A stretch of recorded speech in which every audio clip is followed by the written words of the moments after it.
Hello and welcome to another edition of the Paranormal Concept Show. I'm your host Paul Rook, and as always we are exclusive to the PAUK radio network. Tonight we are joined in the studio by our very own Richard Clements. Hello. Yes, just me this evening. It is, and it's so quiet. Kerry's not very well tonight, so we give her the night off, told her to take some pills and call us in the morning. Like any good doctor does. Absolutely, yeah. So I thought I'd do my medical bit. Yeah. Yeah. So how you been, Richard? I've been okay. Sort of a bit blustery today, wasn't it? Oh, yeah, it was a bit windy today. I thought We had a gale. I thought my brother overdone it with the baked beans again. Oh no, I've just been out. I've just come in from outside. I've had to put and stand my bins back up and everything, and part of my garden fence has come down. So so there'll be plenty of work for me to do at the weekend, putting all that right. Well, hopefully, if anyone's experienced any strong winds tonight or tomorrow, just stay safe out there. Definitely. Yeah. Gotta be done. Just stay indoors. You know what? Don't even get out of bed. Just stay there, covers up, and stay there. Yeah, hunker down. Yeah. Anyway, tonight, because Kerry's not joining us, we thought we'd invite two guests along. Oh, okay. So I would like to introduce Alison Jornlin and Kim Poeppey. Yep, that's right. Yep, yeah, I got it right. Thanks for having us. You're very welcome. Yeah, absolutely. We obviously wanted to talk about some Ouija boards tonight. So yeah, we thought we'd go down the Ouija board route.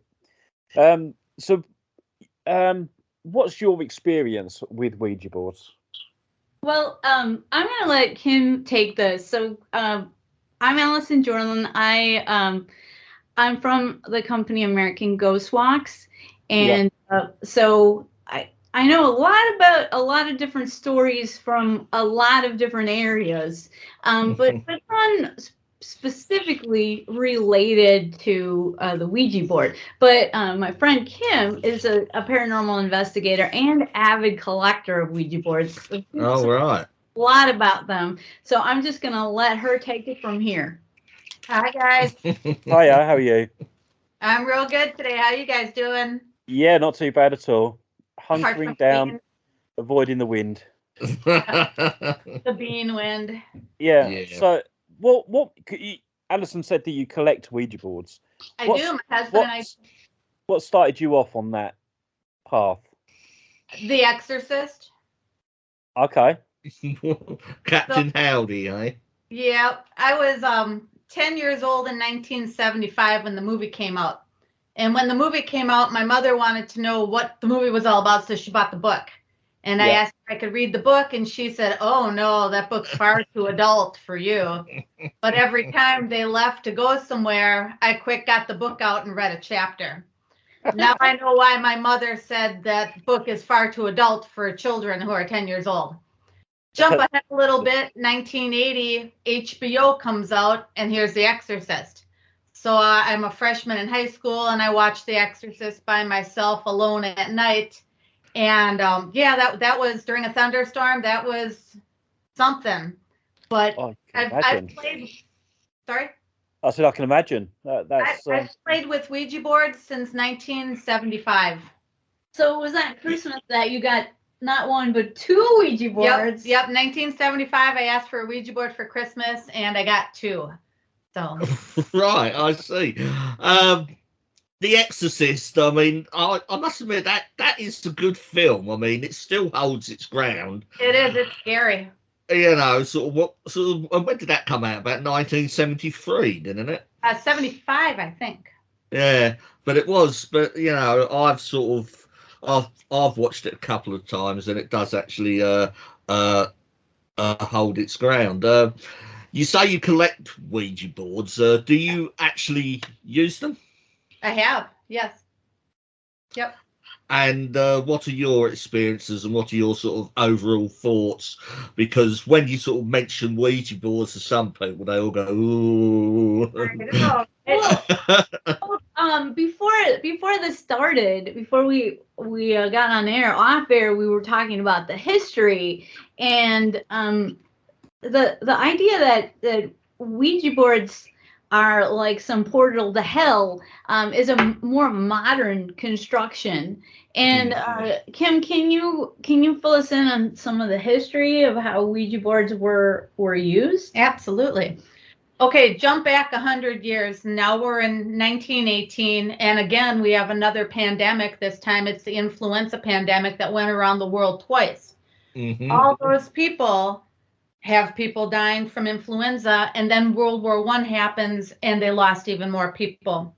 So you've got hundreds of thousands and thousands of loved ones who have been left without saying goodbye. Those people are just gone. So what do? If you went back to the 1800s, you got a spiritualist. Well, now you've got something called a Ouija board, and anybody can go to your local Five and Dime and buy a Ouija board and try to contact your loved ones. Say goodbye, ask them if they're okay, you know, anything. Just saying goodbye was a big one. It's very, very different than the contemporary use of a Ouija board. You know, the demons are coming through. No, it doesn't work that way. Ouija boards were spiritualist devices to contact loved ones who have passed on and say goodbye, say, how are you? Right. So there really weren't anything to be feared back in the day when they first came about.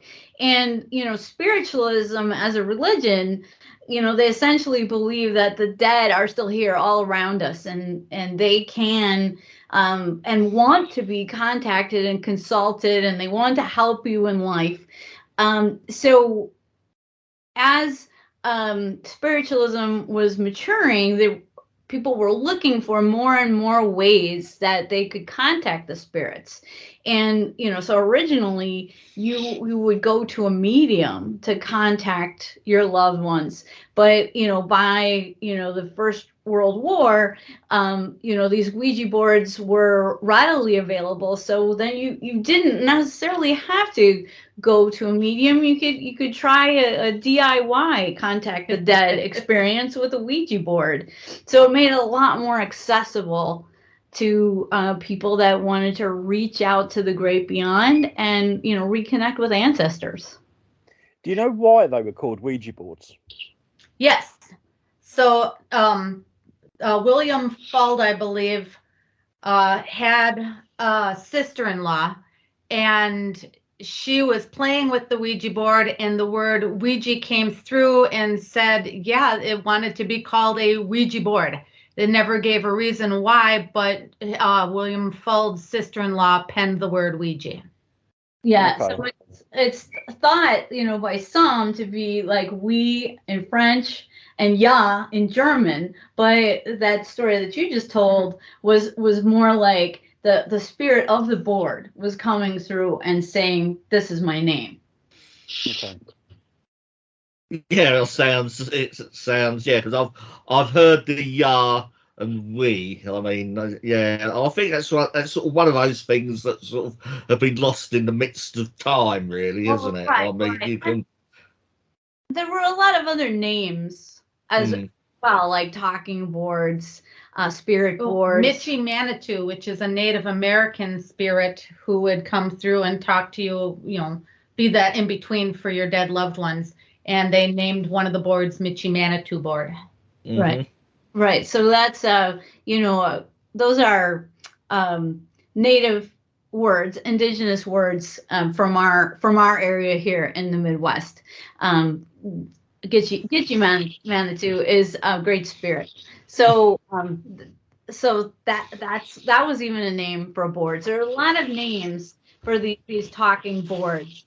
And the planchette was actually like a modern like amalgamation of like an alphabet board and a planchette, which was actually used by itself as originally as an automatic writing device. So the technology of the Ouija board is like the combination of this alphabet board, which, you know, was once used without a planchette, to try to communicate with spirits, and this automatic writing device. So these two were put together, and now we get what most of us know as the Ouija board. Actually combining these two tools, which were used by spiritualists to communicate with the great beyond. Mm-hmm. Okay, so do you think then you get language barriers on the board? No, somehow, and I don't know exactly how, it overpasses language. Whatever you say to whomever you're speaking through to the board, they completely understand you.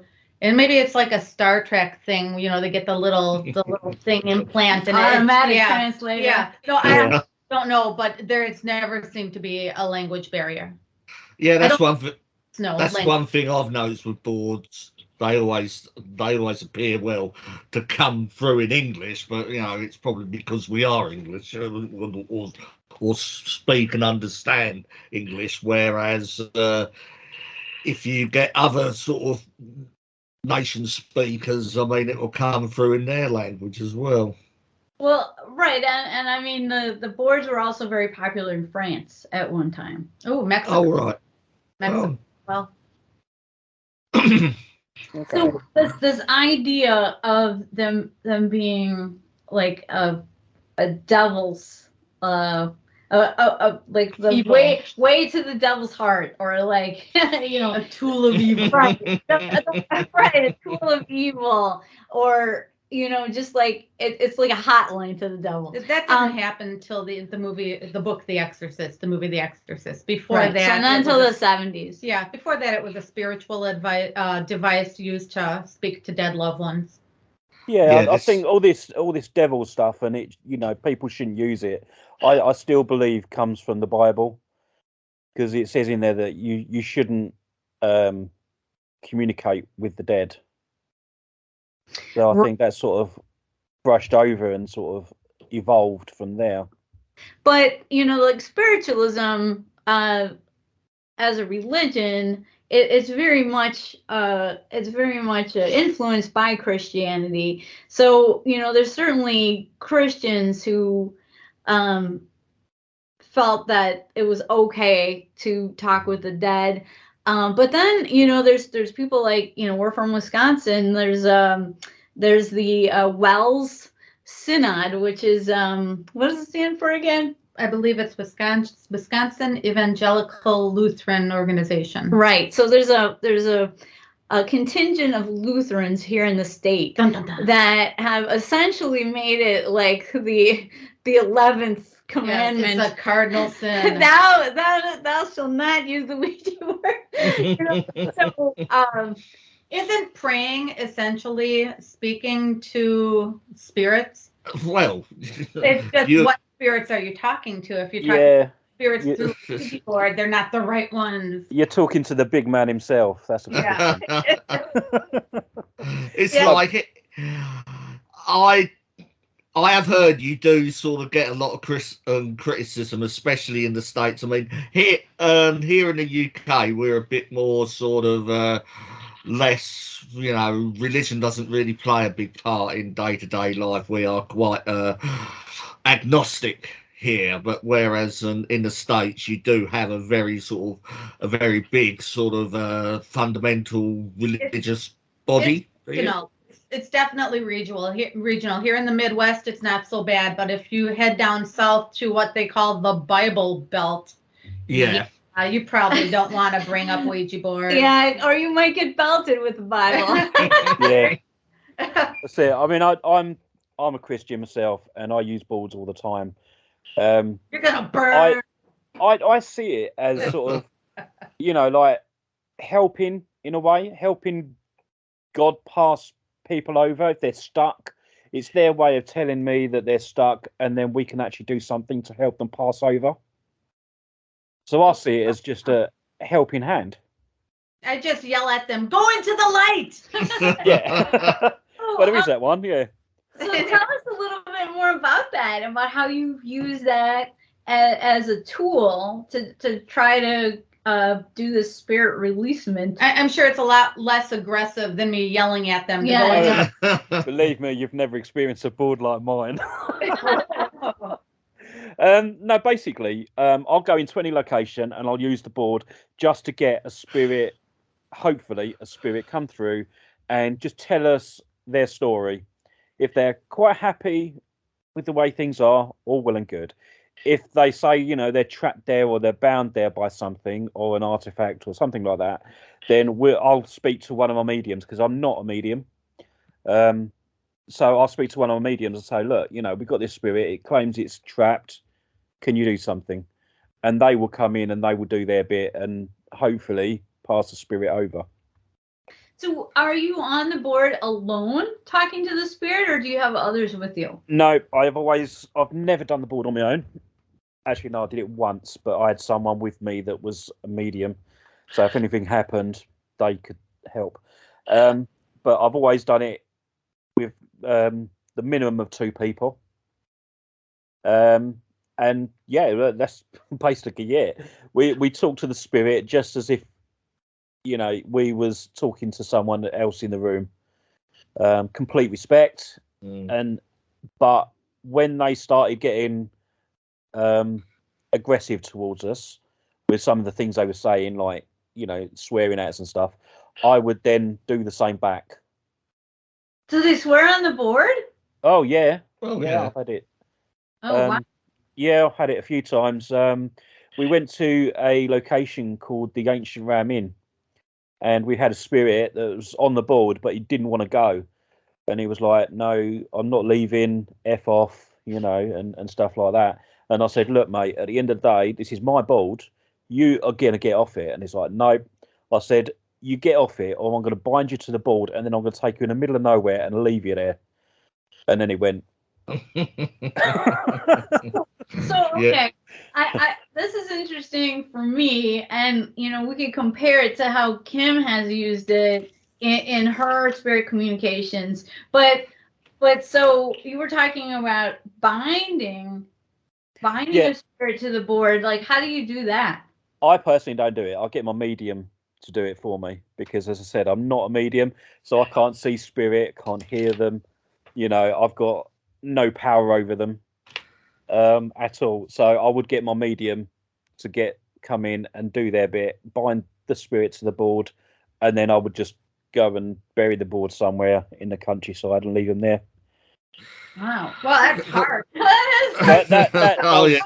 That is normally enough to make them go, do you know what? I'm staying here. See you later.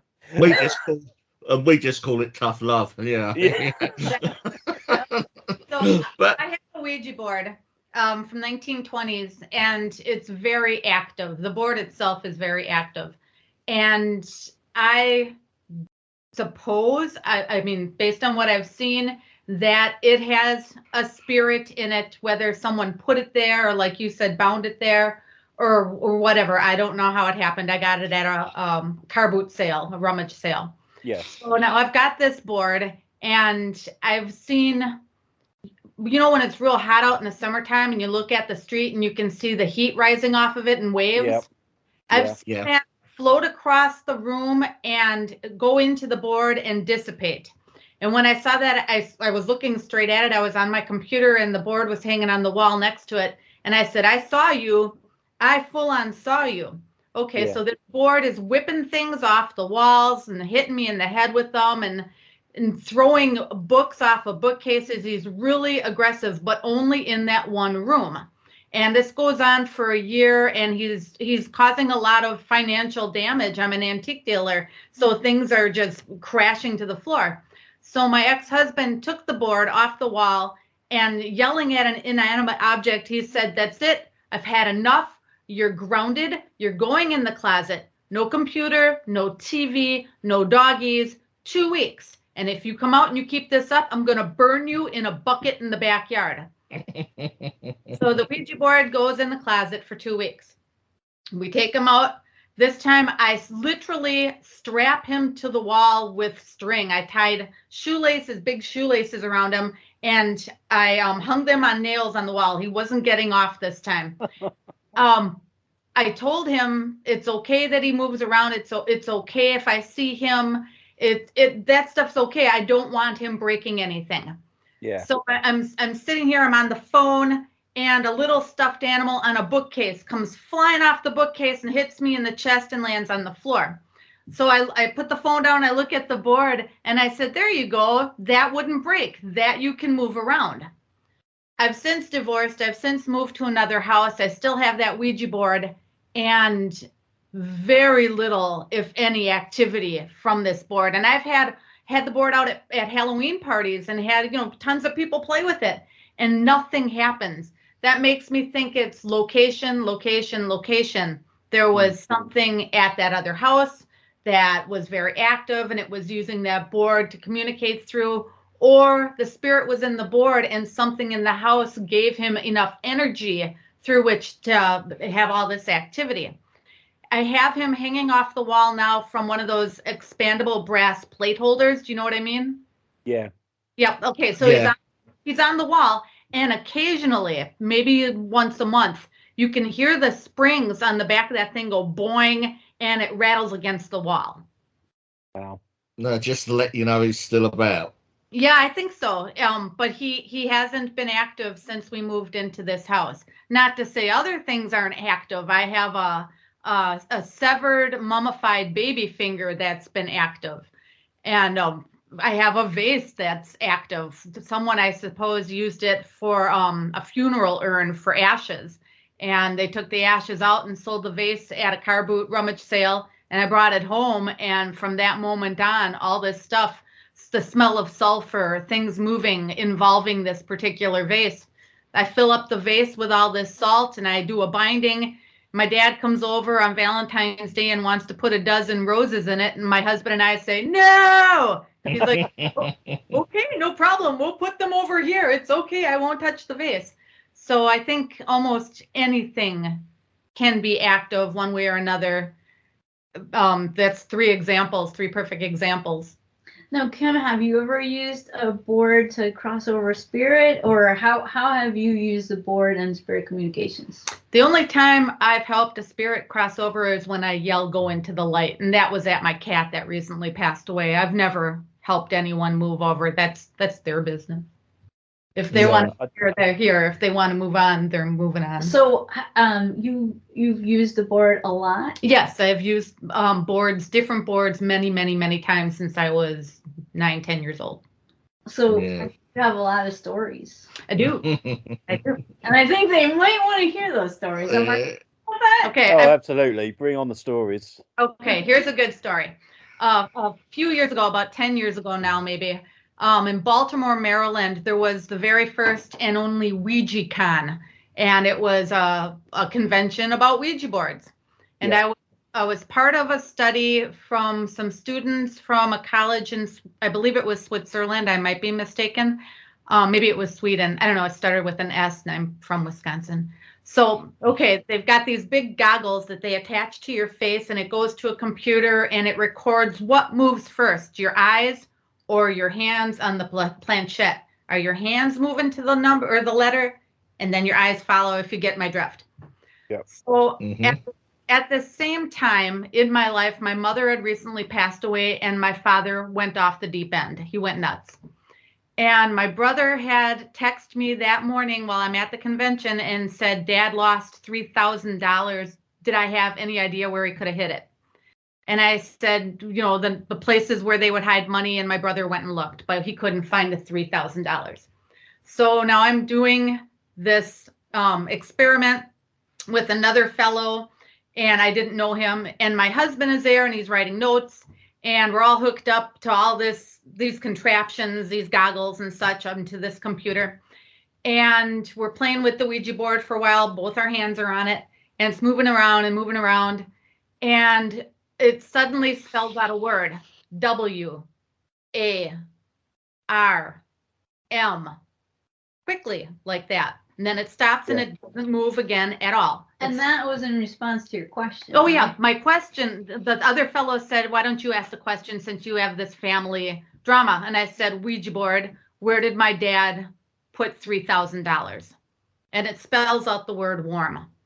while we're at the Baltimore Ouija convention, the riots are occurring in Baltimore. So there's police and helicopter and chaos, and we couldn't leave the hotel rooms. And kids at their senior high school proms are under lockdown and can't go home. They're in all these hotels. It was chaos. It was exciting and frightening and loud. And we were on the news, and it was crazy. So I get home, and I'm talking to my dad, and I said, Dad, Baltimore was in the middle of these riots, and I'm telling him these stories, and I'm very animated, and I'm very excited. And he goes, wait, stop. And I said, okay, what? My girlfriend, Alexandra, she's wonderful. And I said, okay. Remember, my mother just died. And he goes, no, let me tell you, Alexandra is so warm. Ding, ding, ding, ding. My dad gave a hooker $3,000 so she could buy a car and travel back and forth from the state of Michigan to the state of Wisconsin to see him. That's where the $3,000 went, because she was so warm. Oh, I see. So that was the best story. It didn't mean anything, though. Like, what's the Ouija board telling me? Nothing that I could use. It didn't give me any information to make heads or tails out of, but it gave me facts. My dad gave the money to a prostitute, and she was warm, and the Ouija board told me warm. And it would only be significant later. Right. Yeah. It was only significant later. It was like I used a crystal ball one time, and I was scrying, and I'm staring into this crystal ball, and it's giving me an image. And the image doesn't mean anything to me, so I draw it, and it's sort of like an arrow with something, I don't even remember. And a month later, I buy an antique piece of furniture. It's a footstool, like a rocking chair, but it's a footstool. And it says it's made by some arts and crafts crafters company here in Wisconsin, like Sheboygan Chair Company or something. And it didn't mean anything to me, and it wouldn't have meant anything to me. But it shows up a month later after the fact. You know, you're given this information, and if it doesn't mean anything, what good is it? It's sort of like the cosmos are messing with you somehow. The powers that be are like, this doesn't mean anything. I'm going to mess with your head with it. Well, there's another idea as to what it could be, and this actually comes from some researchers at the University of British Columbia. Now, you were talking about a study that you did, but you don't know the outcome of that study, right? The Ouija board study. I don't know the outcome. And it was by some researchers. Yeah, I think so. Yeah. But does your eye go to the letter first, or does your hand go? That was the basis of the study. Right. So that's interesting. It would be interesting to, I believe it's online somewhere, to find that and see what the results were. But these studies at the University of British Columbia are by researchers who have a hypothesis that we actually have something called, they are calling it implicit cognition. Their hypothesis is that we have knowledge and cognitive abilities that we don't have conscious awareness of.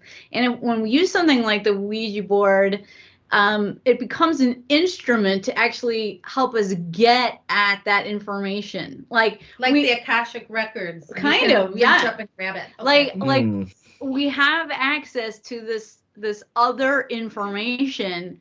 And, you know, when we are in our normal state of alertness, you know, that doesn't, you know, we aren't able to access it. But when we use a Ouija board, we feel like, you know, it's not us, that it's coming from something else, but it could actually be coming from us.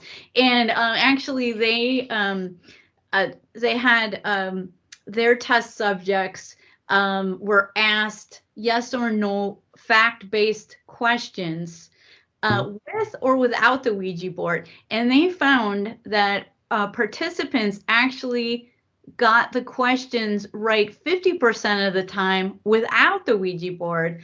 But when they used the Ouija board, they got the questions right 65% of the time.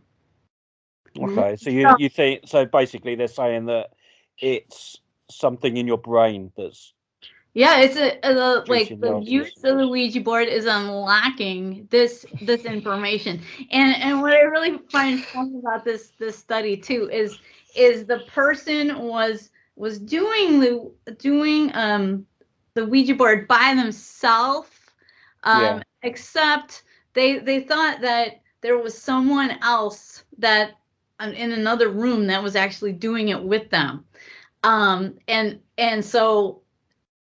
And this was actually not a person, but a robot that that the researchers developed to mimic and amplify the participants' movements. So everything they were doing was echoed back to them. Anyway, it's just a really interesting study, and this was just from like about 2013, so pretty recent. So it's just interesting to to see how people are studying Ouija boards and the different ways they can be used. Right, and what we're finding out. Is this an ongoing experiment? Yeah, that I don't know. It would be interesting to do some more research on these people at the University of British Columbia. The researchers' the last names are Fells, Rensink, and how would you pronounce that one? I can't see it on my glasses. It's Gauchou. I don't know how to say that. Probably. We're calling Fred for short. Gauchos. Yes. So those are the names: Fells, Rensink, and Gaucho. That's like a bookstore. Yeah, at the University of British Columbia. So it'd be interesting to see if they further the research or if other scientists are taking it up and trying to replicate the experiment. Yeah, that's a good idea, yeah. Yeah, well, it would be interesting to actually find out. But I suppose, it's always, how do they work or stuff? Because the Ouija board is quite a basic piece of kit, and there's always one common factor when you use a Ouija board, and that's the individual themselves that use it, isn't it? So, all right, yeah, that definitely makes a difference, as Kim was saying. But yeah, like people who are very close-minded about the Ouija board say that it's just idiomotor movements. Yeah. So it's these unconscious movements that we all make that are combining when we play with someone else. But you would think if that was the case, we'd regularly be getting gibberish from the boards, not actual messages. So it's interesting to think that it might be spirits, or I like the idea too that this might be some hidden knowledge that we have within us that we're able to access through that. Yeah, I think Kim brought up the Akashic records a bit earlier. That's how I roll. Yeah, it could be just another name for what these researchers are calling implicit knowledge or implicit cognition. Yeah. It's definitely an interesting one, isn't it? Yeah. Yeah. So what do you believe? Where do you think these messages are coming from? Do you believe they are spirit, or do you believe there's something else? I think it depends on the situation. It could go either way. Yeah. Or a combination of both. Ooh, there you go. Okay. I see things. I see ghosts. I see out of place animals. I've seen UFOs and little people. And I sit back and I go, why me? Why am I able to do this, but the person sitting next to me isn't? I think it depends a lot. Now, I'm not a physicist or anything, so I'm going out on a limb here. I think it's how quickly your biorhythms vibrate naturally. And it's kind of like if you get a bunch of girls in a college dorm and they all get their periods at the same time. Period.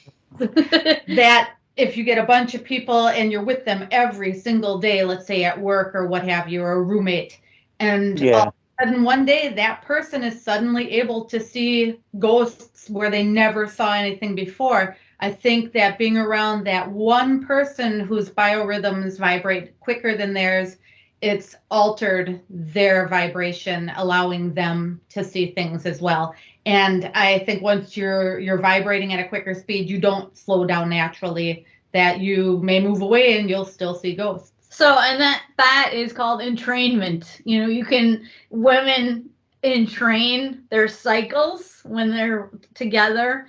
Yeah, I've actually heard that before. Cycle, I said Yes. period. Yes. Entrainment on that biological level, but there's also brainwave entrainment that's been shown. You know, sometimes brain waves can be made to entrain to certain music to get you into different states of mind. Yeah, that's interesting. You talk about sort of women and the cycle and stuff, because that is sort of talked about when it comes to poltergeist activity. And you look at sort of like the Ouija board, and you know, and would you say that you're looking at basic sort of controlled poltergeist activity? That's interesting. Well, I think if the Ouija board has anything to do with our periods, then I reverse what I've been saying. It is a portal to hell. Yeah. I want to know what level of suffering we're talking about here. Oh my God. But yeah, so if it has anything if Ouija board has anything to do with my cycle, it's pure evil. Okay, go ahead. Tell us more about your period. No, go ahead. I think I see a poltergeist.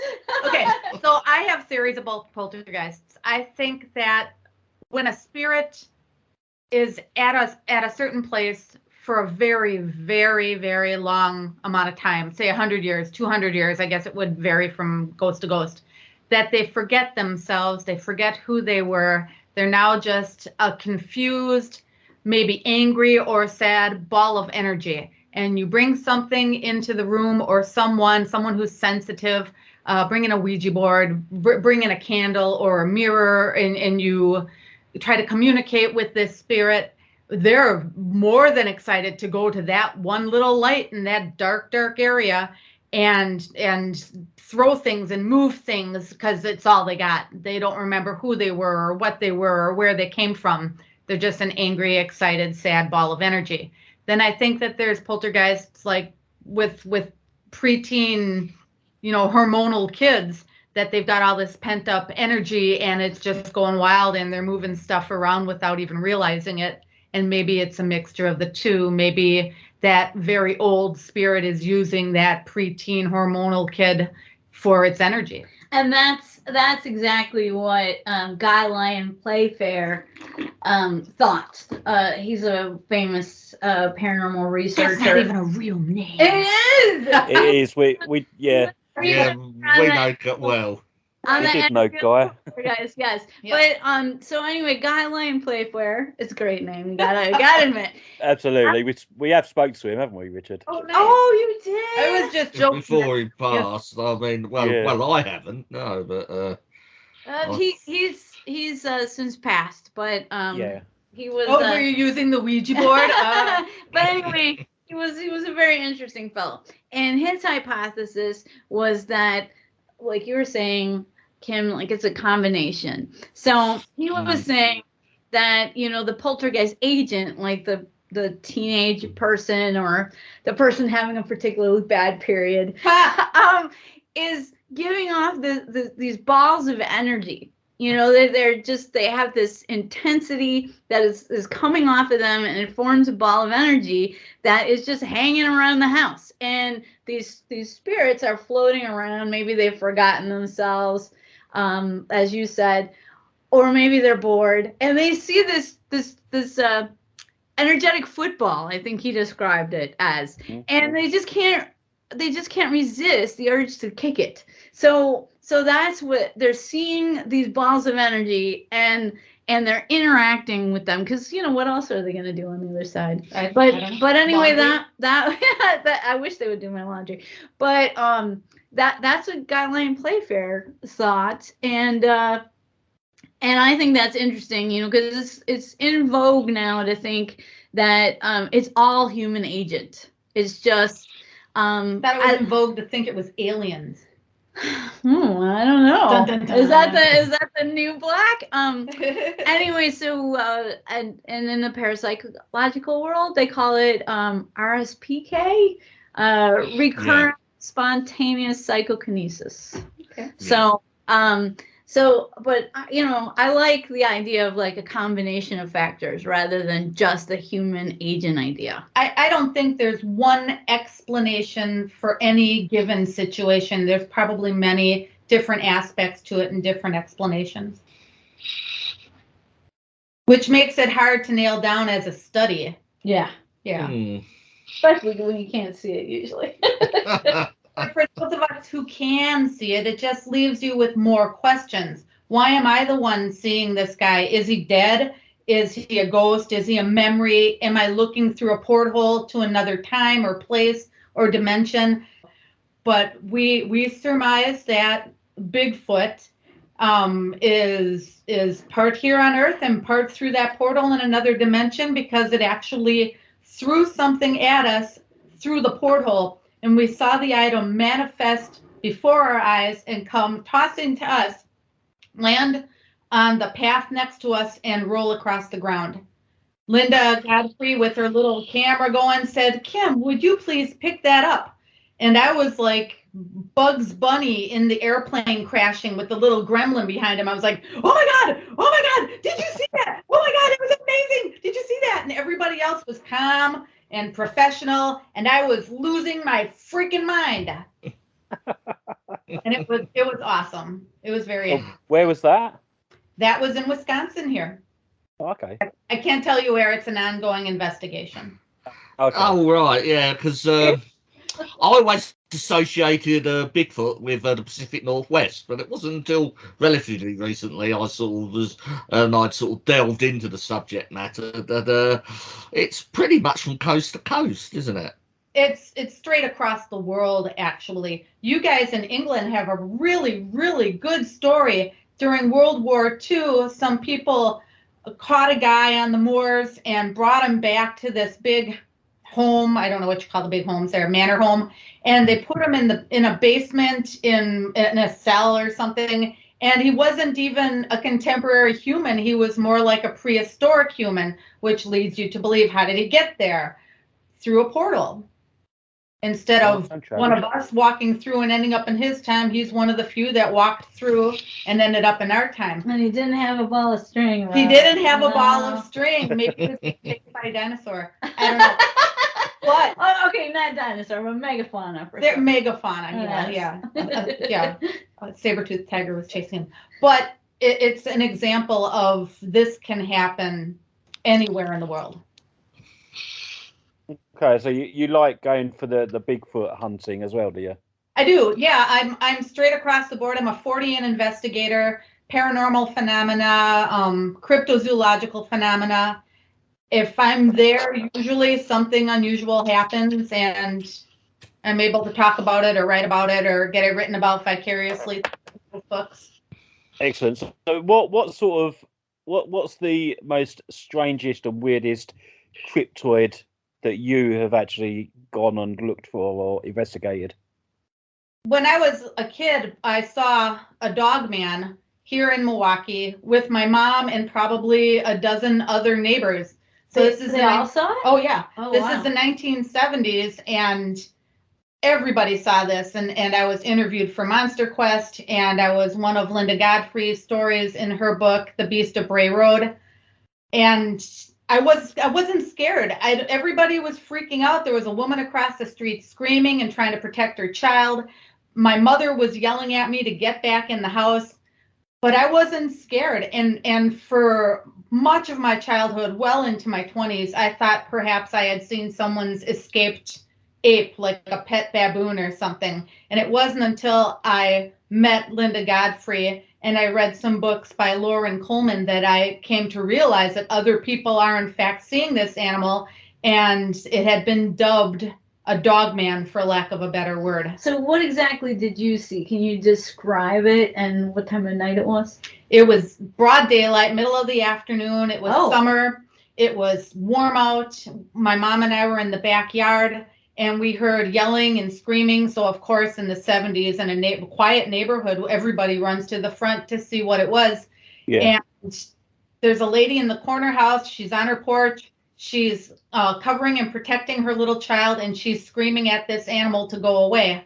This animal is walking across her front lawn on two legs, wobbly, not like a person walks on two legs, but it was kind of wobbly. It had its front legs out in front of it. It had a longish, sort of bushy tail, similar to a raccoon or a fox. It had a longish snout. It had pointy ears on the top of its head, not on the sides of its head, which was very important observation. It was on the top of its head. Animal walked across her front lawn. It was about 4 feet tall, and I could judge that because its head was about even with the top of the railing on her porch. And it went around the side of her house and disappeared up the block out of our view. My mother told me many, many, many years later that she and all the neighbor adults got together and said, we aren't going to discuss this. We're just going to say it was a dog with rabies, and that's the end of it. Mm-hmm. They were all so traumatized. In retrospect, when you think about it, if you see something you absolutely cannot wrap your head around, it's best sometimes people bury it, blame it on something else, and don't discuss it again, because it really leaves a mark. It's traumatizing. And what color? Absolutely. It was brown, like a mix. I'm sorry, go ahead. I was going to say, what has it done that's made it so terrifying to the community? Because you've said that you've witnessed it and it was just walking across the grass. Yep. Why are they so terrified of it? They couldn't identify it. They couldn't put their finger on exactly what it was. Yeah, it didn't check any of the usual boxes. You know, it's a 4 foot tall bipedal dog thing. You know, I mean, 4 foot tall. Like it couldn't have been like a circus dog. No, I know. I mean, 4 foot tall. That's like almost as tall. I'm short. It's you almost as tall as I am. Logically, try to explain it away. You go through all the animal books. You watch Animal Channel. You look at prehistoric photos of animals. Yeah. You try to put your finger on something, and you come up empty-handed. But as far as what the dogman has actually done, at least in Wisconsin, I'm not aware of any harm coming to any people related to it. I mean, sometimes it gets a little scary when it runs at you and grabs onto your bumper and stuff like that. But it never has actually hurt anyone. Now, what's happened in Lake Geneva? In Lake Geneva, several years ago, 2 girls were leaving a bar. Lake Geneva, Wisconsin is an affluent area right over pretty much the Illinois border into Wisconsin. It's on a real pretty lake. There's a lot of $1 million houses and such. It's right on the border with Illinois. A lot of Chicagoans come there for vacation. So 2 gals were leaving a bar and walking back to wherever they had to go, and they thought that they were being followed at night by a man in a fur coat, until the man in the fur coat jumped out of the bushes and ran on 4 legs and jumped to 2 legs. And they realized it was an animal and not a person, and they ran away successfully, and it took off the other direction. But that's one instance where it actually chases you, whereas Bigfoot doesn't normally chase people. The dogman will. Right. Could that not have been a bear? No possible way. Absolutely not. I've seen, but when you're in Wisconsin, you see bear. They're bear that wander right into Milwaukee County. It was definitely not a bear. And we've had mountain lions here, We've had too. mountain lions. Yes. Right. Not very common, but it does happen. Yep. But yeah, it's I haven't seen any cryptids, but with the things that I've seen in terms of I guess, ghosts. Things that happen. Kim's Things that happen that don't can't easily explain. fit don't fit in your normal life. I mean, even if you're a professional weirdo like I am and you live for this stuff, I'm surprised when something actually does happen to me, how I process it. It's not I can't process it immediately, as if it was something normal that just happened. There's definitely steps that I go through to integrate it into my life. So, the idea that people would be would be open to seeing strange things, I think is questionable. I think they really struggle with it, and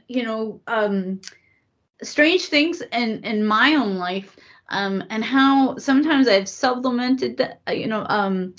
I've buried them. How I've dealt with them and how easy it is to forget them, really makes me think that if I'm all about this and when strange things happen, I'm able to forget about it or just bury it, quite unintentionally. It makes me think that, people who aren't into this stuff, who are just completely straight-laced, I mean, they're going to really struggle with it, or they're just going to, it's too stressful. They're going to just eliminate it from their memory. I work with a woman like that at the antique mall where I work at, and I see ghosts all the time. Like, not a week goes by that I don't see or experience something. And I told her about it, and she's like, nope, nope, nope. And she stuck her fingers in her ears and she walked away. And I said, what's going on? She goes, I find this very upsetting. And she just left me standing there, and I'm like, but I've got a really good story to tell and nobody here to tell it to. I literally see ghosts or something all the time. And so for Kim, it's something, that she's grown up with, that she's able to, integrate into her personality. But for someone like me, I'm not able to do that. But this makes me think. You're a pseudo weirdo. I'm not really weird. Come on. I just struggle sometimes. But if I'm having such a struggle and I see myself, forgetting about things just because they don't fit the norm, it just really makes me think about how much weird stuff might actually be going on. But the mass of men, as you say, the masses are not cognizant to it because they're just sublimating it. They're just burying it. Ooh, I saw a ghost show. Ooh, there's a tour. Let's watch it. Exactly. Right. So they're not really dealing with it. But I think there's a lot more weird stuff that goes on that we might never know about just because people can't handle dealing with it. Here, okay, this is interesting. I read recently that human eyes are only able to perceive a small spectrum of what's actually there visually. Now, I have a theory about this. This past summer, Milwaukee had a horrible storm, a terrible storm, really strong winds, took down power lines. Milwaukee was without power for over 24 hours. So I'm in the front living room window. I'm looking out on our street, and I live on a street with houses lining up both sides. And it's right in the middle of the city. So I can see the lightning. It's in front of me above the houses. It's lighting up the sky. And I've got a flashlight. So I would shine the flashlight across, and I'm looking for animals. I'm looking for squirrels or cats or whatever. You know. And I just have to interject that, I've been with Kim on, some investigations, and she's a great naturalist. So, I mean, she will spot, like, insects, like this whole, wild kingdom is going on, beyond my perception. And she will show it to me. And these are things, that aren't contestable. They are things actually going on in the physical world. But regular people overlook it. She's helping me see it. So I hope that she can help me go sometime. But I'm just saying that, a lot of what she's saying might be, hard for some people to take on. But I can tell you that that, you know, there's also other things that are going on beneath your perception that she would show me, that she could show you, that nobody would argue. It's just that we don't notice it. Yeah, and we don't have like this open idea to the paranormal in modern society. Sorry, go ahead. Okay, so I'm sitting on my couch, I'm watching the lightning, and I'm shining my flashlight. And it's blackout. It's so black. The only time you can see anything with no lights in the house, is no street lights, nothing, is when the lightning goes or my flashlight's on. So I'm looking across the street at my neighbor's house, and I hit the flashlight on their driveway, and I see a dark mass about 5 feet tall. And I take the light off, and I'm thinking maybe it's a trick of the light, my eyes, whatever. And I hit it in with the flashlight. There it is. Take the flashlight off. I can't see it. So I can only see it when the flashlight's on. Now it's moving, and it's moving up the driveway. And it moved up to the driveway it took about 2 minutes maybe with me hitting it on and off with the flashlight until it was out of my view. This was a solid mass. It was a people-sized mass, but it was shaped more like, do you guys know what a nesting doll is? No, I haven't heard what one of those is. Yeah, those little Russian nesting dolls, and you open them up. Oh, right, the yeah. Russian dolls. Yeah, I know the one. Like that. It didn't have arms or legs or a neck. It was just a mass like that moved, didn't have legs. It moved on its own accord. So that was one weird thing while I'm watching out the window. A little while later, lightning went across the sky, and I can see everything's lit up, and I'm looking across the street, and there's a tree. It's not like a giant tree. It's maybe like a 30-foot tall tree. And a white light moved through the tree as a snake might. But it didn't go through the branches. It was like on top of the tree. Like, I can't even explain it. It was definitely connected to the tree. And it was long, maybe like 4 feet long. And it moved across the tree, and then it was gone.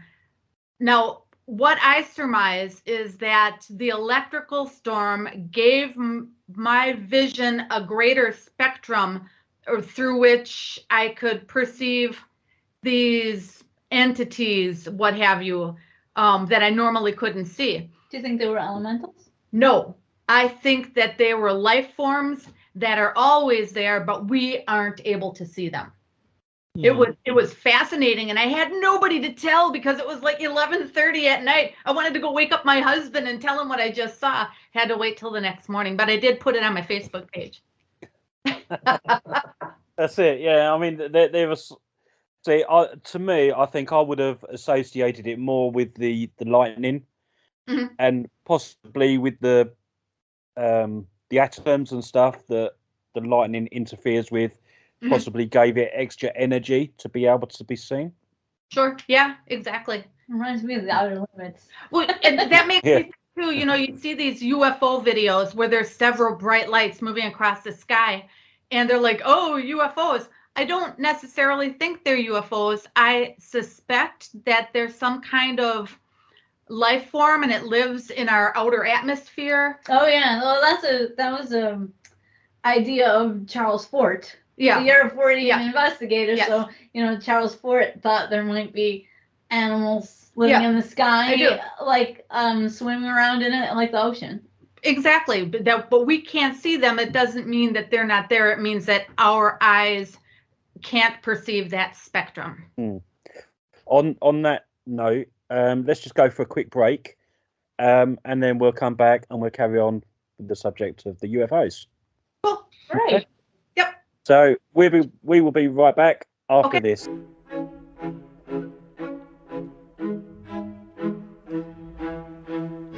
Hello, Harry Price here.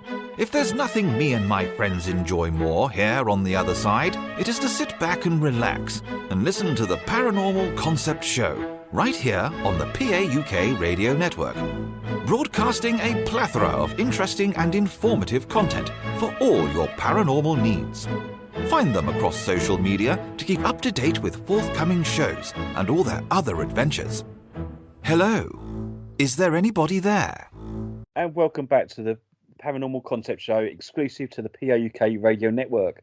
If you've been listening to the first half, we've been enjoying the company of Alison Jornlin and Kimberley Poeppey. Is that right? Yes, you got it. I've got it, finally. I didn't want to be like Kerry and just forget how to pronounce things. We won't tease. Oh, So, you thought what you Richard, before we come back on air, you said you had a question for Alison. Yes, you're no sort of stranger to what I would call sort of high strangeness and incidents, and one of these is the Mothman. Am I correct? Yeah. In 2017, there supposedly was a big flap of Mothman sightings in not Point Pleasant, West Virginia, but in Chicago. And so I was really excited about this because of my proximity. Now, I live in Milwaukee, Wisconsin, and it's not exactly close, but It's a 2-hour drive. if you're somebody who's really into the paranormal like I am, it was a major event for me, and I wasn't going to let it flap pass without doing some kind of investigation. Right. Yeah, because okay, it's 2 hours there and 2 hours back, and like sometimes the traffic can be very difficult, but you know, and so it was a lot of expenditures on petrol, as you guys might say, Yeah. as well. But it was, to me, I was looking at it as like a once in a lifetime event. So, you know, you got to have a commitment to those things. So I was really excited to document it in some way.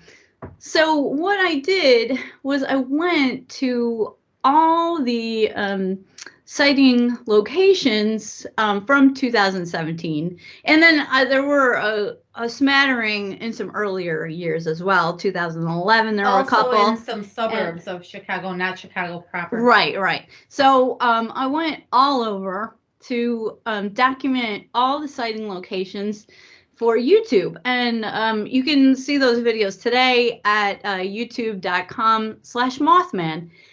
And there's a lot of stuff up there because I have my fingers in a lot of pies. But you can go to the Chicago Mothman playlist and see all the Chicago Mothman related videos that I made, the 60 some. And so that was a lot of driving back and forth. But the whole idea was, if you want to investigate something, I think the minimum you have to do is get boots on the ground. You can't just take emails from people and maybe some phone calls and call that an investigation. You actually have to go to the location, and then you have to look at the accounts critically and see Talk to people face to face. Right. Talk to people face to face. If you can, if that information is provided to you.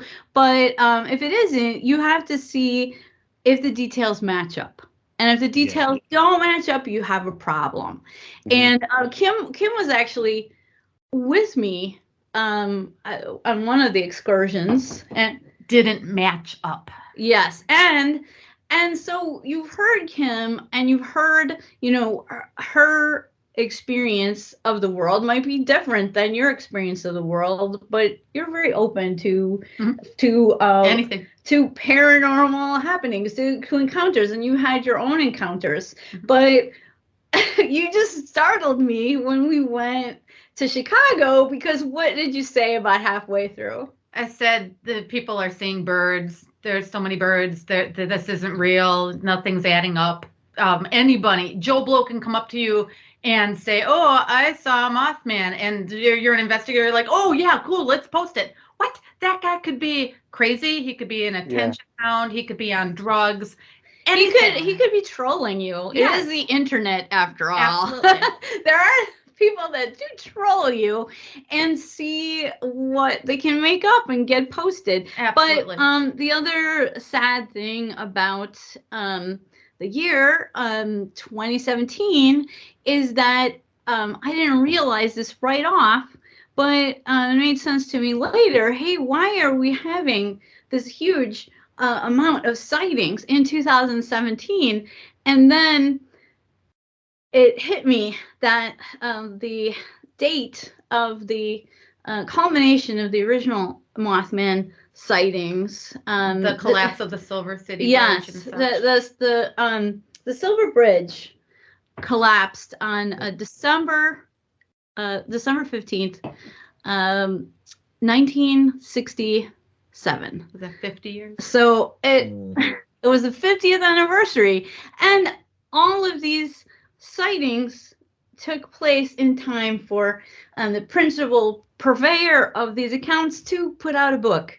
So I can't help thinking that those are in some way connected. And now that destroyed any credibility right there. yeah, Crushed it. so I wasn't the only one who felt this way. You know, I'm painted by, you know, people who you know, have a skin in the game, who, you know, make money off the, you know, promoting these accounts, as, you know, some kind of dogmatic skeptic. You know, I'm a functional skeptic. You know, I'm just saying, look, I don't believe everything. I'm open to believing things, and certainly Kim is as well, but that doesn't mean everything that comes across your desk is going to be authentic and credible. I had stated that maybe some of the very first sightings could have been real paranormal sightings. But after that, someone took that ball and ran with it, because some of the things just were not. Like one guy said he saw the Mothman from his boat, but Lake Michigan does not put boats in the lake at that period of the year. It's too cold. There's no one running the where the boats are. The docks, the harbors. It's not open yet because it's Wisconsin or it's Chicago. It's just winter. It's too cold. There might be big ships on the lake, but Joe Blow from the suburbs cannot put his little tiny boat on the lake. Yeah, they don't have icebreakers. Exactly. But so based on stuff like that, right, it was not credible. When we were there and we were on the ground and we were walking around and talking to people, going right up to strangers and talking to them, everybody said, oh, yeah, we've seen great horned owls. We've seen sandhill cranes and turkey vultures. Well, our turkey vultures were in the park here eating a dead rabbit. If people are seeing these birds with 5 and 6 foot wingspans right here in downtown Chicago, how many of those people don't know what they're looking at and they're misidentifying them? Yeah, they're probably looking at them through binoculars and they look big. Not even. They're coming home from work. These are 9-to-5ers. They're office people. They have on their suits. They come home. It's getting dark. They see a great horned owl take off from the top of a giant building and swoop down the middle of the road, and scares the crap out of them because they don't watch Animal Channel. They've never seen a great horned owl before, and they had no idea one lived in the top of their building. And so the other thing is the inability of or reluctance of almost any witnesses to come forward. Yeah. A few, not saying all of them. One or two guys did come forward. So let's talk about those. So when you're talking about Point Pleasant, West Virginia, and the flap that was between 1966 and 1967, that there were about 100 eyewitnesses that came forward. And that's the reason why researchers nowadays can still go back and talk to some of those witnesses. Yeah, some of them are still alive. And see that how the story's held up, how the story or the account has held up over the years. Also, we might point out that this is West Virginia. Around them are mountains and woods and forests. And these people know what the wildlife look like. They know what great blue herons are and sandhill cranes, especially vultures and owls. They know the difference between that and an unidentified flying monster, for instance. But then you take a huge metropolitan area like Chicago, and to say there's some kind of flying beast like that has 10, 12 foot wingspan, it's getting bigger and bigger, and is like 7 to 8 feet tall. And my question is, why aren't more people seeing it? You know, if a lot of the locations were in downtown Chicago, in some of the busiest areas of the city, where we walked them. There were thousands of people around us. And we're looking up, and they're like, "What are you looking at?" And we were like underfoot. Yeah. And you know, the idea that you could get a private moment with the Mothman just seemed inconceivable. And you would expect in such a large metropolitan area like that, that you would have more people coming forward. Ooh, but I almost helped a pregnant lady in labor give birth. You did. So there are 3 witnesses that have consistently come forward out of, a metropolitan area of millions. And so one saw a UFO. One saw a pterodactyl type creature, and one saw a green mantis man. None of these are the Mothman. No. Yeah, but a green mantis man's pretty cool. It is. It is, but this this shows fundamental problems with what has been termed the Chicago Mothman. It is largely a construction of opportunists, and you can tell that because there are so few witnesses come forward, and the witnesses that do come forward don't have inconsistency. And like Kim said, there could be some real people reporting some accounts there. How do you weed out the actual sightings from the hot chaff? Yeah, the made up stuff. Sell a book. Right. How do you weed it out? Well, and that's the problem. The water is way too muddy for us to ascertain which of these accounts might have been real. And I'm not even saying that I don't believe in big flying beasts. We totally do. In the skies of the Midwest, because back in around 2000, I was pulled into this when I found out that my cousin saw something that he described as a pterodactyl type creature back in 1988. And there have been a lot of sightings down a certain Midwestern corridor of a Thunderbird type creature. Yeah. And so this idea that there might be something big in the sky, a big flying thing, that it's like a migration path. Yes, there could be a migration path, because there's been so many sightings in Wisconsin, also like throughout Illinois on their way to Wisconsin, up into Michigan's UP, and then down all the way to Texas. Mm-hmm. So they might start in Texas and come up into the Midwestern climes. Linda Godfrey has someone that reported seeing an Andean Condor on a freeway or a highway in Texas on the side of the road. Now, an Andean Condor. Now, educated people who know what an Andean Condor is, you can't mix it up with anything else. What's it doing in Texas? It's a small. It's a holiday. Yeah, yes. Right. Why go to Texas? But it's a narrow-minded point of view that these birds with 12 or 15-foot wingspans stay in one particular area. If I had a wingspan that big, I would go any place I wanted in the world. Yeah. But the other thing is, when you look, so there's a lot of newspaper accounts of people from all walks of life seeing these pterodactyl type creatures.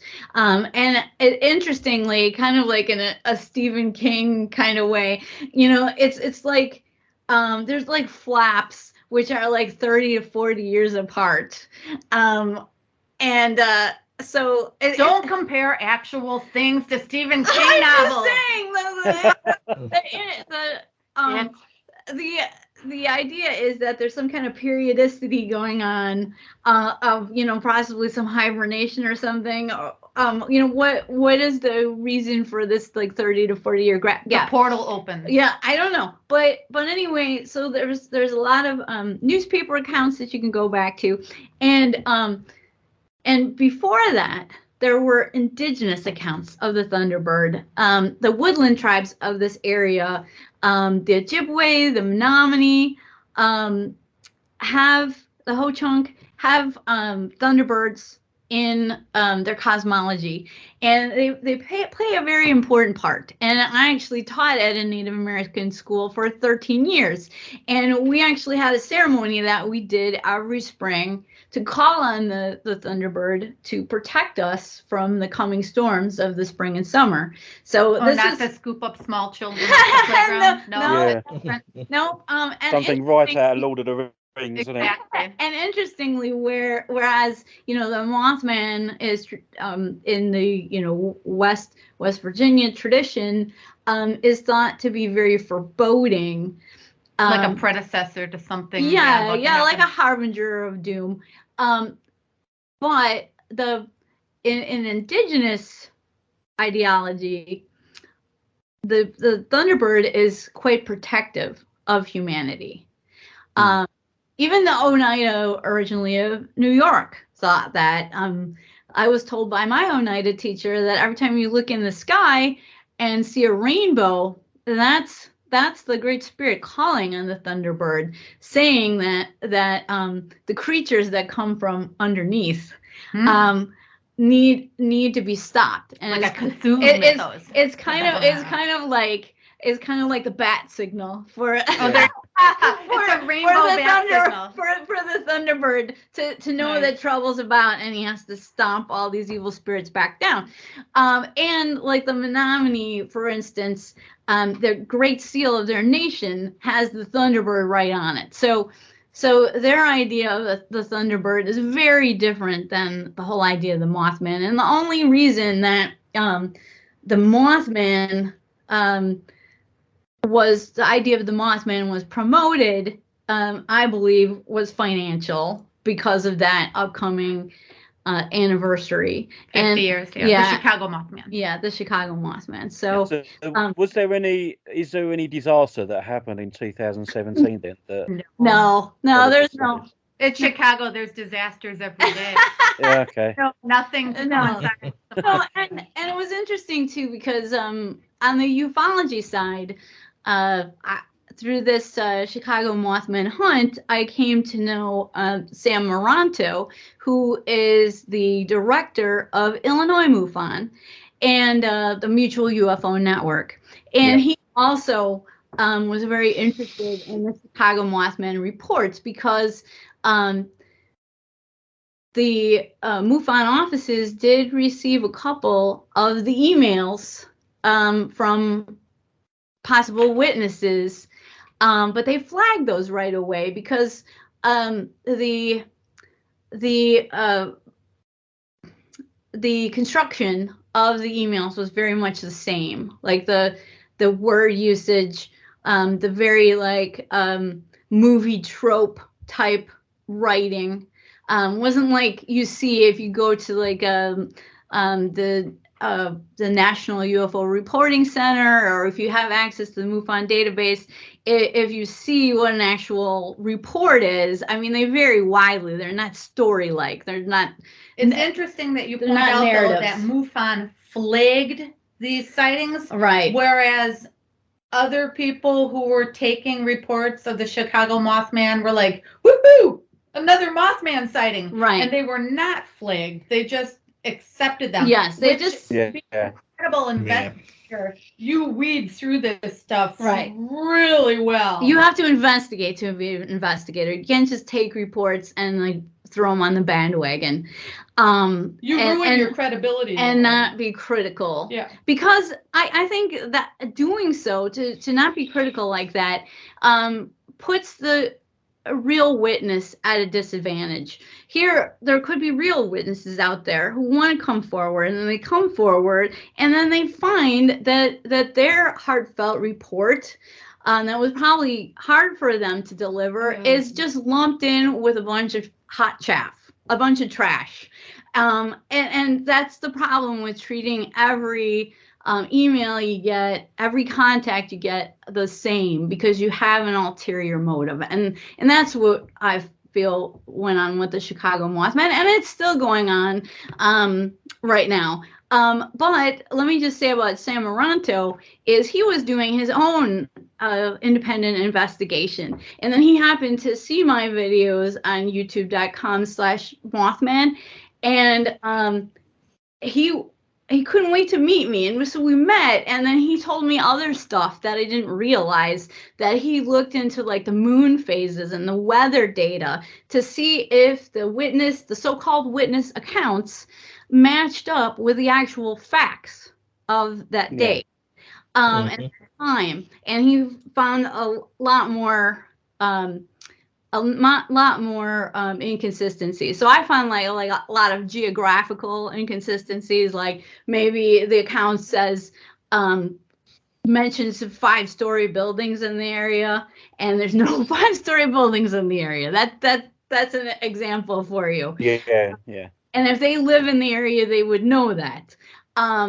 So that's an example of the inconsistencies I picked up. But he picked up other things, like I said, based on actual data. And was he the one who came forward with like Michigan not putting boats on the lake at that point of the year? It might have been him, yeah. And then he also found that several of the emails that were sent to MUFON were coming from the same IP address, which essentially means that that although the emails were posing as different people, like I'm a soccer mom, I'm a cop, I was going to work that morning, that they would be coming from the exact same IP. So that's a problem, and like more of them than the few that MUFON received could have been coming from the same IP, but we don't know because whoever was sending them stopped because they saw that MUFON wasn't putting them on their site. That MUFON wasn't like promoting these sightings, so they stopped sending them. Isn't that a coincidence? Yes. So there could be more coming from the same IP, but we'll never know because MUFON only received a handful. But today, these stories are still going on. Last time I looked, which was a couple of months ago, there were about 20 sightings being promoted around O'Hare Airport, which is one of the busiest airports in the world. Now, people continue to say, "Oh, Mothman over O'Hare," and I have a problem with that because, again, no witnesses are coming forward. It's always like there was a mechanic, there was a pilot, there was a guy on the freeway. Right. All these different people are purported to be seeing Mothman over O'Hare, but because it's so dangerous, if some big flying thing was over O'Hare, it would be. You can kiss it goodbye, and airplane's going to hit it. Well, it would be getting more attention. You can tell that because in 2006, there was a UFO sighting above O'Hare. And that's when people from the airlines, people, pilots, people on the ground, saw this thing that tore a perfect circle into a cloud above when it left. So they saw a UFO hanging over the airfield and then saw it punch a hole through the cloud. That made the news, and disappear. Didn't it? Yes, that made the actual news. Right. So we're not talking about stories appearing on just 3 blogs on the internet. We're talking about something that was actually seriously covered by the Chicago Tribune. And then if you want to go to something more recent, this is about a year or so ago, the Jetpack Man over LAX. Oh, that's right. So there's actual traffic conversations between pilots, and then they have to release that. They have to release communications like that. So where are the pilots talking about Mothman? Why don't we have that documentation? So you can see the difference when something is really seen up an airport. What happens? How is it covered by the press? I might add here, Chicago O'Hare being as busy as it is, if there were, say, a flock of geese on the airport grounds, that is over the airways. They get someone and maintenance to get out there and chase the geese away, because if a bird were to hit an airplane, you have an accident. So if there was a flying Mothman zooming around above O'Hare, all flights would be grounded until that was taken care of, so there wouldn't be any crashes. Well, that's what happened with the aircraft in the Hudson River, wasn't it? They had a bird strike. Yeah, a bird strike. Yes. Yeah. So bird strikes are something that pilots really worry about because it can happen at any time. So all airports are on the lookout for not only birds but drones. The whole area is an drone area. Yeah. If one is seen, all air traffic shuts down. Because we had an incident here last year, I believe.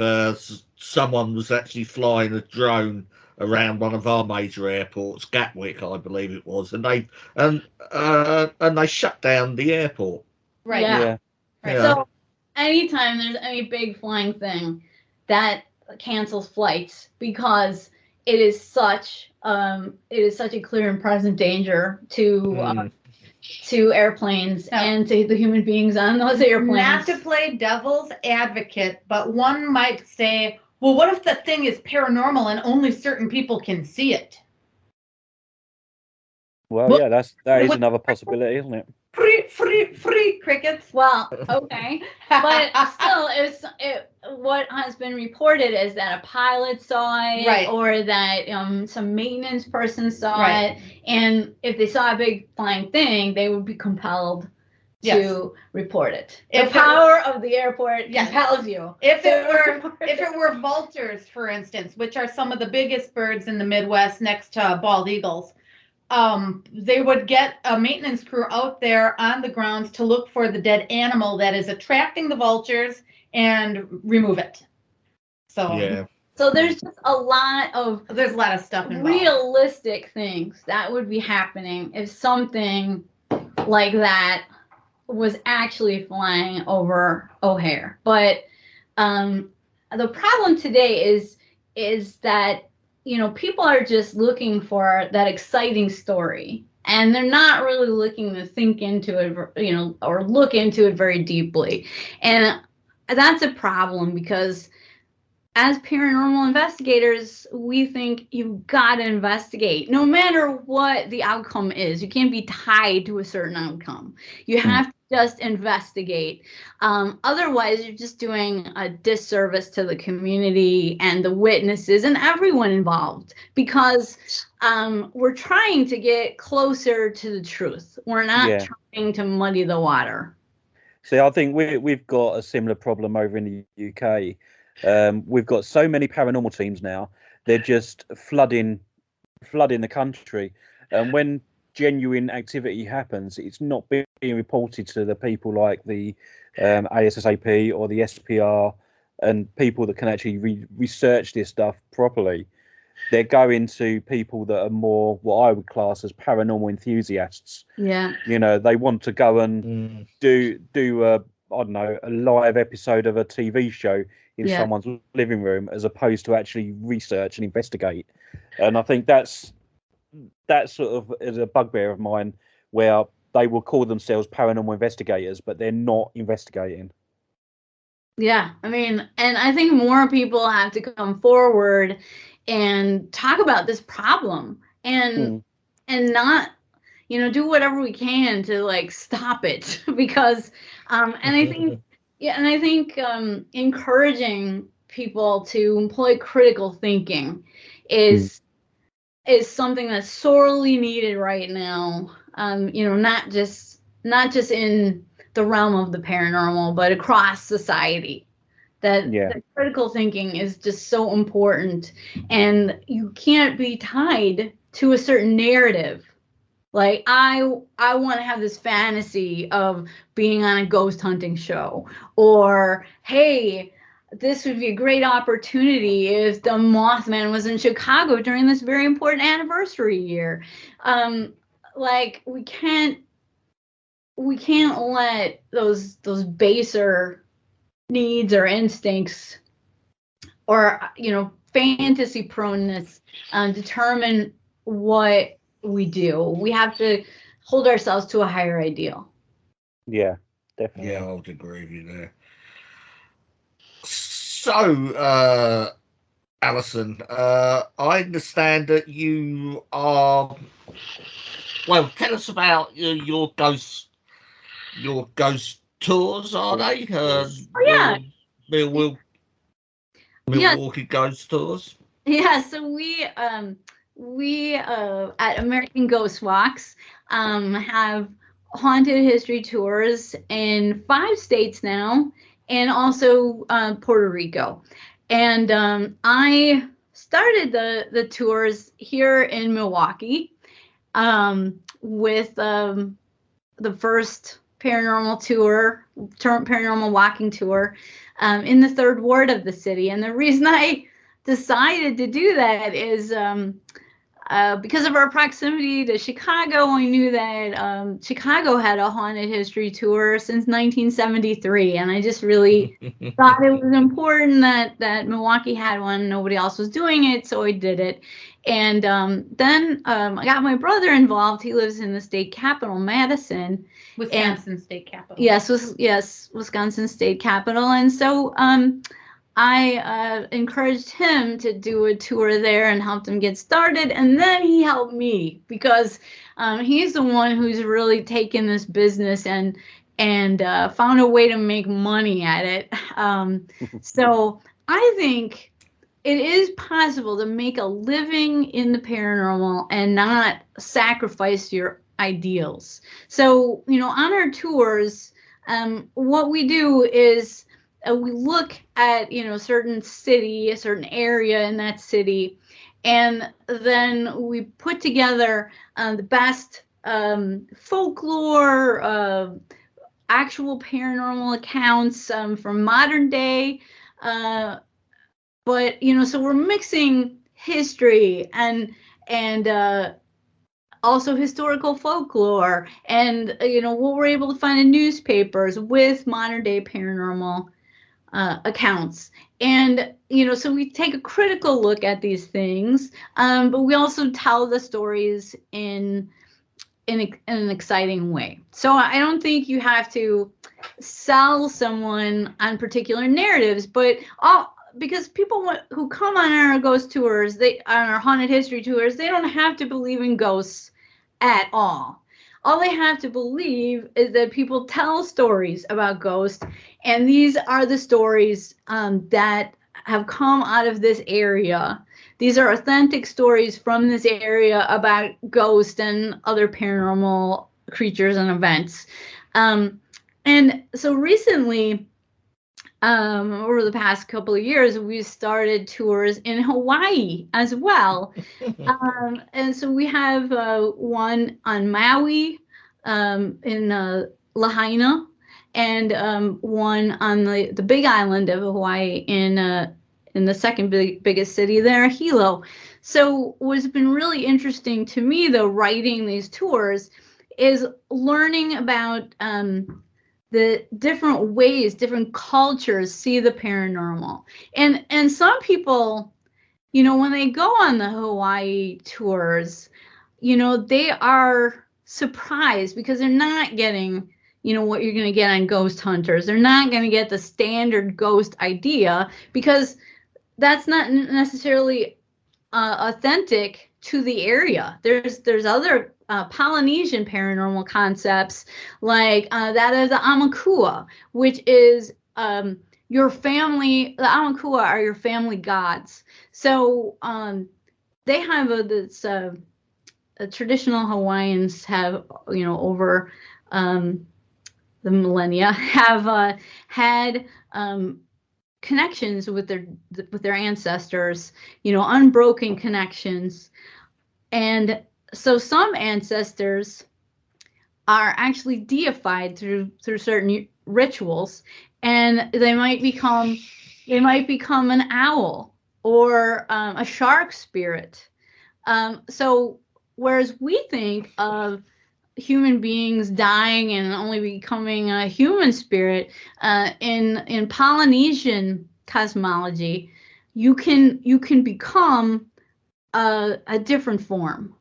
And one miraculous form is that of the Mo'o, which is usually a female sacred protector of fresh water, and she manifests as a beautiful woman or a jet black 30-foot lizard. So that is quite formidable. Right? Yeah. When you die, do you want to become a Mo'o? I want to be a lizard lady. I totally do too. So I give you a mouse. so being working and writing and researching for American Ghost Walks has really broadened my idea of the paranormal, and that's what we're hoping it'll do for our guests as well. So we're asking people to not just expect like the same ghost tropes, because they're going to be the stories are going to be different based on the area. Mm-hmm. I'm quite jealous of the Americans in particular. It's because the cryptoids that you get reported, you get lizard people and swamp monsters and things like that, and we just generally get the big cat. And that's it. Right. Yeah. So in Hawaii, you will find those different forms of ghosts. You wouldn't think of a ghost manifesting as a formidable 30-foot like dragon type creature, but that's what you'll find. One of the types of manifestations you'll find in Hawaii. So every community is unique, and so you learn something different. And we're very meticulous about the stories that we tell and the history that we tell, because we want it to be authentic. And some people, they come on the tours, their expectations are out of whack. Like, they expect bleeding walls, they expect these Hollywood tropes that they see in movies, or they expect this to be like a haunted house. That's not what this is. No. When you come, we're gonna have fun, but you're gonna learn too. And some people just aren't ready to move beyond those very limiting ideas of paranormal experience that have been brought to us by Hollywood and haunted houses. Not talking about actual haunted houses, but carnival type haunted houses. Yeah. No, I must admit, I mean, it is very media driven, and when especially in the UK, when you talk about the paranormal, there's so many teams out there that quote their paranormal investigators, but they only tend to go on the ghost hunts. And it's like that for me in particular, I love doing this podcast because I get to speak to so many people in the paranormal field, both here and the US and other parts of the world. And we just learn so much about other aspects of it, because you've got obviously cryptozoology and UFOlogy and all that sort of stuff. And I think it's just amazing, all of it. Yeah. So we would agree. And, if you come on American Ghost Walks tours, we don't just talk about ghosts either. We do, if there's any cryptids, we talk about cryptids. If there's any UFOs, we try to we try to incorporate that and be as Fortean as possible in our approach. And, we're never ever going to make anything up, even if that's what our public wants, because that's not the product we're delivering. We are trying to encourage critical thinking. We are trying to encourage, people to have more expansive view of history and culture, and the unexplained. Mm-hmm. Excellent. So, if there is anyone in the US that's local to Alison, and they want to go onto your ghost tours, where can they find you? Yeah, so just go to AmericanGhostWalks.com. It's as easy as that. And so we have tours in Wisconsin, obviously, in Chicago, so Illinois, so Wisconsin, Illinois, Minnesota, what else? Oh, LA, so California. I feel like I'm missing one. Puerto Rico. Oh, Puerto Rico, yeah.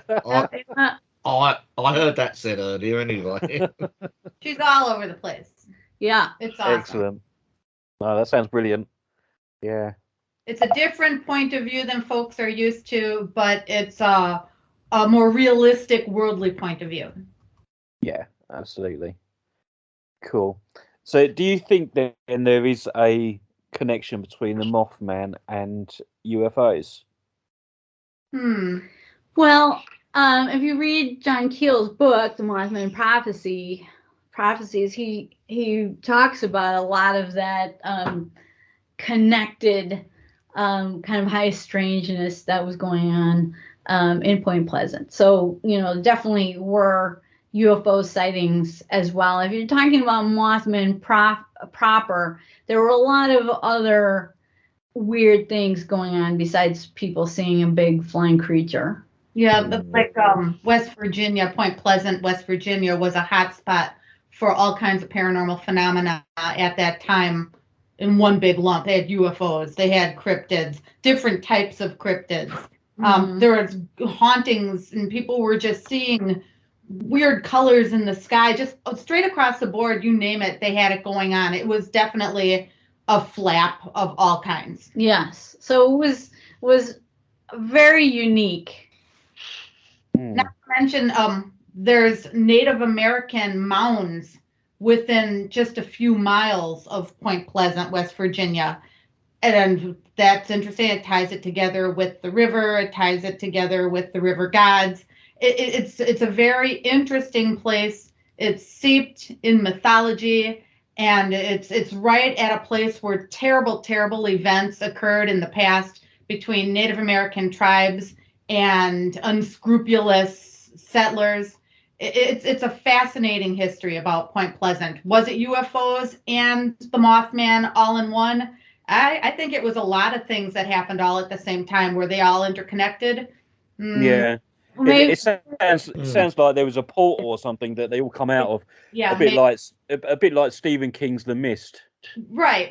Now I've been to Point Pleasant. I've been to those bunkers. They call them bunkers. The military used to use them to store explosives, and that's right on a swamp. I've been there many times. In the middle of the night, you know what you see? Really big spiders, like the size of your hand. Spiders. Okay, you're obsessed with spiders, but you just see glowworms. They're really cool. They're little, but on the path there's glowworms. I saw Mothman. No, I saw a duck. Yes. I saw a duck walking down the path in front of me. There's a very friendly duck there. Yeah, yes. You were with me. Yeah. Yes. Also, I think it was very cute. I think somebody's missing like an opportunity here, because these disused domes where they used to store munitions, they have this incredible like echoing property. The phonics are amazing. Oh my gosh, they should have raves in there. I'm serious. Yes. The giant spiders jumping on you. The sounds would be great. Yeah. Well, there you go. There's a rave in there. Perfect end to one of your tours, Alison. Yeah, there you go. So you should do it. Yeah, Point Pleasant. Yeah. American Ghost tours and rave. Right. So I think like the heritage of Point Pleasant is very unique, and what John Keel, like his incredible book and his other works, he said that belief is the enemy, and he also said that we need to investigate, as we were saying, and I think he's rolling over in his grave, thinking of what's happening with the Chicago Mothman. Here's a quote from Mothman Prophecies. For every report I have published in my articles and books, I have shelved maybe 50 others because they had a possible explanation, or because I detected problematical details in the witness's story, which cast doubt on the validity of a paranormal investigation. That was John Keel in the Mothman Prophecies. And, that in a nutshell is the problem that we've been having with the Chicago Mothman. I had dinner with John Keel many years ago at Fort Fest in Maryland, I believe. And I asked John Keel, John, what do you think of the men in black? What do you think they are? And an interesting thing with a paranormal investigator is your opinions can change throughout the years when more evidence presents itself. And they should. You Yeah. should have that growth. Right. John Keel told me that he thought the men in black were the military. Right. Yeah. But then maybe after that, he might have changed his mind when more evidence made itself, obvious. But at that point in time, that's what he said to me. He also told me he was doing research on talking dogs. So I don't know. Well, hey, We had a very long nothing discussion wrong. about that. Nothing wrong with that. No, that dogs and cats were actually learning to mimic human sounds for better communication to get what they want. Oh yeah. I have heard that with cats. Yes. Yeah. Well, Cats are very intelligent. I think that's probably true because they're trying to make a bridge, Right. and they're using whatever faculties they have. Right. And after thousands of years living alongside us, Right. it just makes sense to learn the language. We just adapt together. Yeah. But they say no really well. but No. to me, to the point, I just think that John Keel, especially in his prime, represented the pinnacle of paranormal investigation, and we should be looking at his work and learning from it instead of just accepting everything just because we want to accept it. Yeah. So I keep this quote on my desktop actually under the heading Keel quote to live by. Nice. Because I just think it's so important, and this is what I use when I'm writing my walking tours. I want to make sure I don't have any embellishment. I want to make sure I stick as close to the authentic story as I can, and not add any bleeding walls or any campy crap in there. Yeah. Because I think it would pander to some of the more unintelligent people in the audience. I want to see bleeding walls though. Wouldn't Yeah, that be fun? I would be great. I've never seen a bleeding wall. If I see one, you'll be the first person I call. I They're recently, real. They're all real. I recently stepped in human poop in a public restroom. Oh, right, nice. Yeah. Yeah, it's not a bleeding wall, but it was No. equally weird. Yeah. Yeah. That's a little bit more. Not sure it's paranormal. I think I might be able to explain that one, but It was the morning after New Year's Eve. So Oh. Oh, right. Not necessarily paranormal, but it makes you maybe makes you rethink where some other people might be coming from.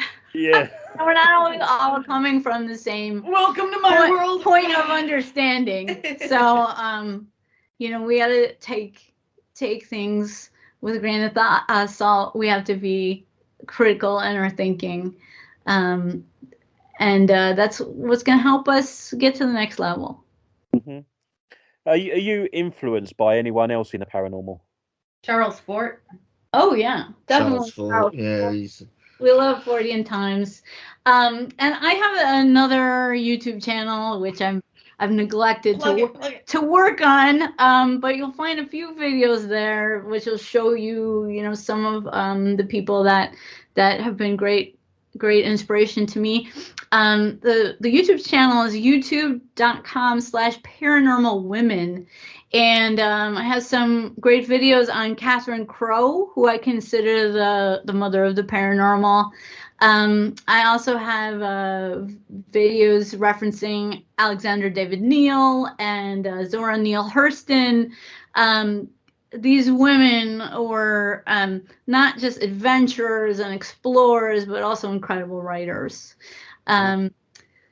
And you can still read Catherine Crowe's seminal book, The Night Sight of Nature, written in 1848, and the 400 pages are still relevant today. So she was a great inspiration, and she was the one who brought the term poltergeist into English language usage. Mm-hmm. And today most people don't know her name. Zora Hurston. Sorry, go ahead. Yeah, and I do have a copy of her book. Yeah, I mean, Zora Neale. yeah. a study of conjure and hoodoo in the rural South and New Orleans.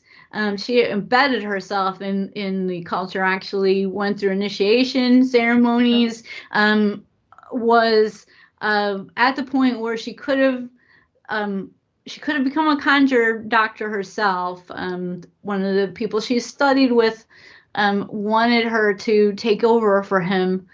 And so she also went to Haiti and the Bahamas and did a great book called Tell My Horse, which talks about some amazing experiences she had there and the voodoo traditions that they carried on from West Africa. And she was the first to photograph an actual zombie. Not the Hollywood version, but the Haitian version. So that's another book. If you're writing down books to get, Tell My Horse is a great one. And then Alexandra David Neal, Magic and Mystery in Tibet is probably the one you want to get. But she was exploring Asia at a time when, you know, most women never got out of the house, and she was able to bring information about magical practices such as levitation and the making of tulpas. She's the reason that we have the concept of tulpa today. And again, I would challenge, most people don't know the name Alexander David Neal. Burn those corsets. We've done a show incorporating her, and I researched a show on tulpas and thought forms, and and her name did crop up. So very cool, terrific. Yeah, we do like to look at the people outside the box that don't get normally mentioned in the paranormal. We done a show. We done a show last week. Was it last week or the week before on Richard? Was it what's his name? Hodor. Nandor Fodor? That's him. Yep, that's right. That's the one. Oh, yeah, that's a mouthful. Yes, he was awesome too. And research got the talking mongoose. You said Hodor. Hodor. Yeah, I know. Hodor. Game of Thrones. Very Hodor. name. Yeah. I think he might have been Hungarian. I'm not. Yeah, he was. Yeah, is that right? But Nandor Fodor, yes, he was also an inspiration as well. Nice. And I have. So he did the research on the talking mongoose.